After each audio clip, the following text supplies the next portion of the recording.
दुनिया में माँ की जगह ले सका कोई कह दे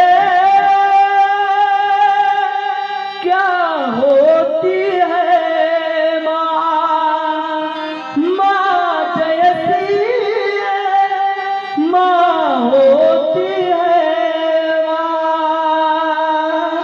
म्हणून माय बाप आहे ना दादा, तोपर्यंत आई वडिलांची सेवा करा।